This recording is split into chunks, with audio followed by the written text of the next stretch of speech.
the police came. It was a little misunderstanding or whatever, and it was a shootout. I got shot a couple times. I shot the police a couple times. Nigga, that don't sound like no misunderstanding. That sound like damn. That's some real big activity going on. Shit.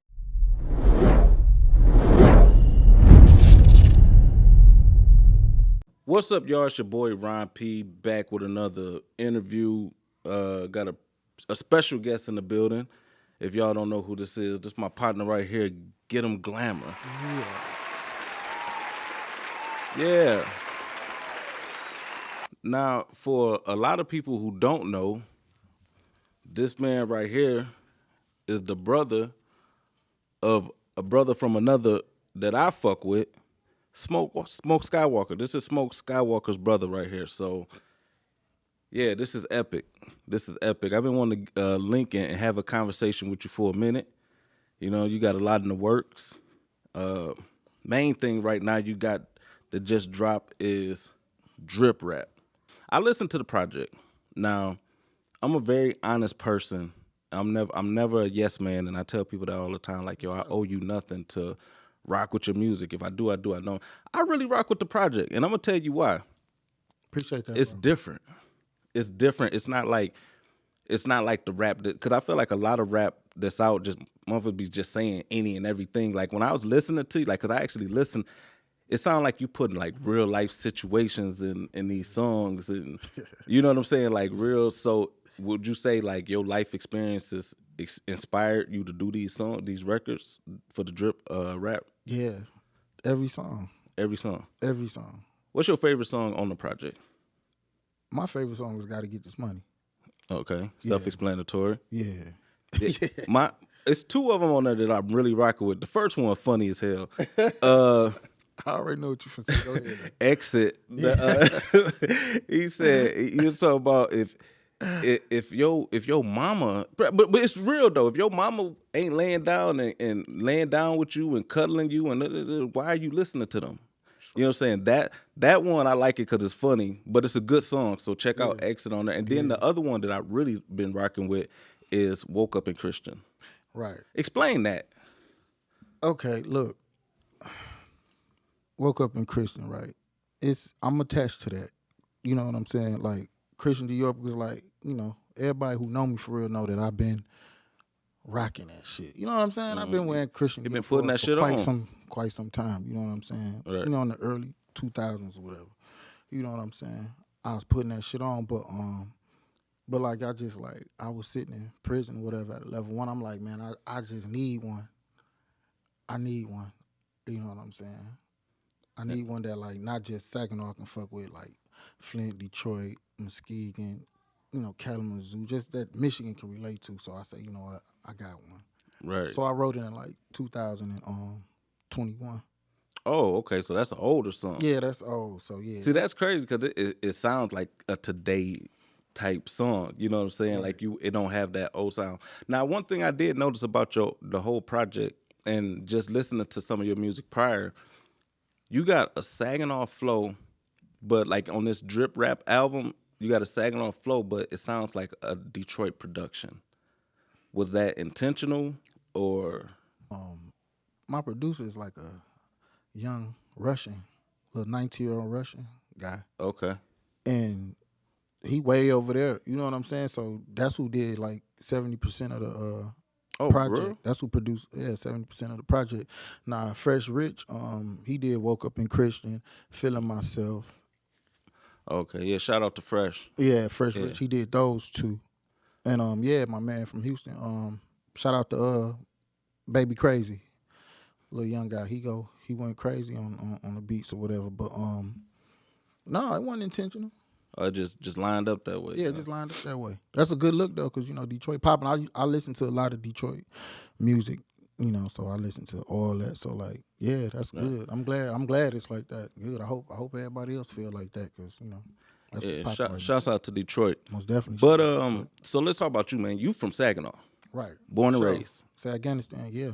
All right, so I want to get a little backstory on you, man, for the people who don't know you. Like, first question is like, how long have you been rapping, first and foremost?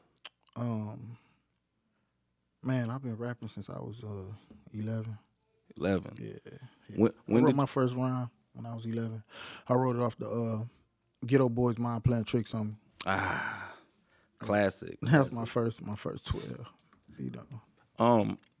When did you know that you want to actually be an artist and really pursue it? Because, we all came up rapping and stuff, but a lot of people don't do it no more. But, like, you consistent with it. So at what age did you know, like, yo, this is what I want to be doing? Well, that was, like, far as, like, me feeling like that, like, man, probably in my, like, mid-20s, you know what I'm saying? I was feeling like that, but... So from 11 up to 20, 22, 3, whatever, you were just kind of messing around, but like mid-20s, you was like, yo, I could really do this. Yeah, because I dropped the project. I dropped the project in 2005 called Glamour Man, and I went hand in hand with it, you know what I mean? So I pressed my CDs up, you know what I'm saying? I went hand in hand with it, and I synced it then, like, all right, I was ready to take my show on the road maybe 5 years after that, you know what I'm saying? So, but then that's when I caught my case or whatever, you know what I'm saying? So that put a hold on everything. So who was your inspiration to do this though? Like to make music and all that? My brother James, rest in peace. My oldest brother James. Oh, okay. Like he used to rap too? Yeah, he rapped. He sung. He played all types of instruments. I believe he played every instrument. So yeah, he was off into music heavy. So that's where all our music really come from, like him. You know what I mean? He's the one who set it off because I was the oldest brother. You know what I mean? So it's a lot of us, like 7 boys or whatever. So okay, yeah. Like I said, man, when I listened to the project and I really like listened to it, and it was just like, yo, you could tell it's a story there. Like it's real incidents or real situations. Like he ain't just putting words together. Like you know what I'm saying? Now you say you got into a little trouble. Got into a little trouble, man. You had to sit down for a minute. Yeah. What year was that you had to go away? 2010. I was doing what I do, trapping as usual. You know what I mean? In the trap. You know what I mean? The police came. It was a little misunderstanding or whatever, and it was a shootout. I got shot a couple times. I shot the police a couple times, Nigga, that don't sound like no misunderstanding. That sound like damn. That's some real big activity going on. Shit. Damn. So you say you got shot in that situation? Yeah. How many times you get shot? 3 times, man. Damn. AR-15, man. Yeah, it was real. It was a real situation. You know what I mean? So like, all that was just a real situation, and yeah, that's what happened. Sound like it. Shit. And then I had to go do 13 years behind. 13. Yeah. Damn, bro. Like when you in that courtroom and they tell you that shit, like 13 years or whatever, like what goes through your mind at that moment? Well, and if you take a plea agreement, it don't really work like that. It's like, I took a plea. I pled no contest, so you know what you signing up for. You know what I'm saying? So it don't just hit you like that. So it's like it's a little different. But like when you make your mind up, you take that time and you know what I'm saying, sign that plea, and then you go back to your cell. Then that's when it hit me like, damn, like shit, like everybody was coming around telling me, man, you did good, because of my case. You know what I'm saying? But it like, could have been worse. But still, like, to know you get, like, I had a 3-year-old and a 7-year-old at the time. You know what I mean? So it's like, damn, I just signed up, took a cop for this 13 years or whatever. You know what I mean? Could afford it and try to got out it that way, but I'm smarter than that. You know what I mean? Sometimes you just gotta ride that. I feel you. So why you in there? You did the full 13, right? Mm-hmm. You did. So when you in there, is your mind still thinking music or still writing in there? Are you still creating while you in there? Yeah, man. Like where they sent me to was a level 4, like MR. So it's a level 4. It's a single man cell. So you got to deal with yourself. Right. So I had to just deal with myself, and music was a way for me to, you know what I'm saying, get some of that time going down. You know what I'm saying? So I wrote a lot of music, like my first 2-3 years. So a lot of stuff y'all hear like that, feeling myself. Mm-hmm. I wrote that in 2013. While you was in there? Yeah. See, the reason why I asked you that is because I remember watching a Pac interview, and Pac was like, man, he couldn't even create while he was in there because prison killed your spirit. You know what I'm saying? Nah, yeah, but see, yeah, Pac, he ain't. But yeah, I feel him because he was on such a high. You know what I mean? He was on a Right. real high at that time. So high as he was in his career to go and do that, because he ain't do that much time. You know what I mean? Yeah. But I get why he feel like that, because you Tupac and you just was this rock star and you got to go to Go to jail opposed to coming from the street yeah. and going to Right. Now for me it's different because I'm thugging. I ain't had no record deal or nothing like that. You know what I'm saying? Right. So like when I went in there, it was create time. Heck yeah, I was feeling it. I was writing all the time. I wrote from the whole time I was in prison. I wrote music from the day I went in all the way to the day I went out. You know what I'm saying? I also wrote books too, so I got some books coming too. I wrote I wrote 6 children's book. I wrote an inspirational book called A Message to Niggas Who With the Shit that I'm get published and bring out later on. So y'all check out for that. I wrote cartoons. I wrote TV series while I was in there. So yeah, I picked my pen. So you got a creative mind. Yeah. In general. Yeah. See, and that's dope, because a lot of people who I talk to who did stretches like that in prison, it's either one or two things. Either prison gonna make you come out worse than you was when you went in, or you gonna come out with a different look on life and some form of, how they say, rehabilitation and shit like that.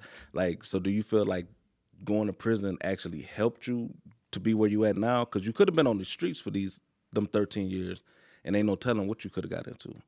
You know what I'm saying? Mm-hmm. So do you feel like going to prison in some form or another helped you? Like, do you think you would be able to create all of these books and these children's stories if you were still out in the street? Nope. No, I wouldn't. So in a way, and don't take this the wrong way, in a way, prison helped you. Yeah.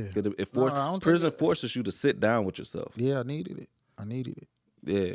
I mean, look, I died twice, so I can't even say I came close to the grave. I actually died. You know, I got to feel both experience of being in the streets a little bit too long. You know what I'm saying? Dying and going to prison. Right. So, yeah. Yeah. You Like, you got hit with you say AR like 3 times? Yeah.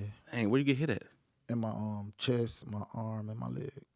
Boy, if God ain't real, boy, I tell you, because the AR to the chest. Yeah, but when I was in prison, so like the first half, I just was, I was kind of like just alone. You know what I'm saying? Because I'm from Saginaw, so of course, Afghanistan, we mess with each other, but like I still was like stayed out of bullshit, and you know what I'm saying? Mm-hmm. I mind my own business, but like I joined the Nation of Islam. You know what I'm saying? Okay. For the rest of my half of my bitch, so then it kind of changed then, far as perspective. Yeah, what your productivity in prison changed when you join an organization like that, because now you forced to study and you got to pick books up and you got to read and you got to do a lot of reading and self work. So yeah, that's where.